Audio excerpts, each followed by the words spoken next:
লোকে আমায় ভালোই বলে, দিব্যি চলনসই। দোষের মধ্যে একটু নাকি মিথ্যে কথা কই। ঘাটশিলাতে যাবার পথে ট্রেন ছুটছে যখন, মায়ের কাছে বাবার কাছে করছি বকম বকম।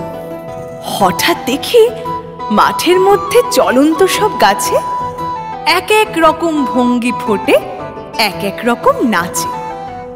ওমা দেখো নৃত্যনাট্য। যেই বলেছি আমি, মা বকে দেয়, বড্ড তোমার বেড়েছে ফাজলামি। চিড়িয়াখানার নাম জানো তো? আমার সেজ মেশো আদর করে দেখিয়েছিলেন পশুরাজের কেশর। কদিন পরে চুন খসানো দেয়াল জুড়ে একই ঠিক অবিকল সেই রকমই মূর্তি যেন দেখি। ক্লাসের মধ্যে যেই বলেছি সুরঞ্জনার কাছে, জানিস আমার ঘরের মধ্যে সিংহ বাঁধা আছে।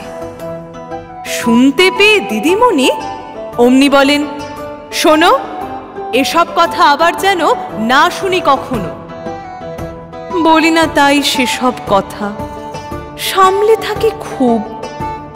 কিন্তু সেদিন হয়েছে কি এমনি বেয়াকুব, আকাশ পারে আবারও চোখ গিয়েছে আটকে। শরৎ মেঘে দেখতে পেলাম রবীন্দ্রনাথকে।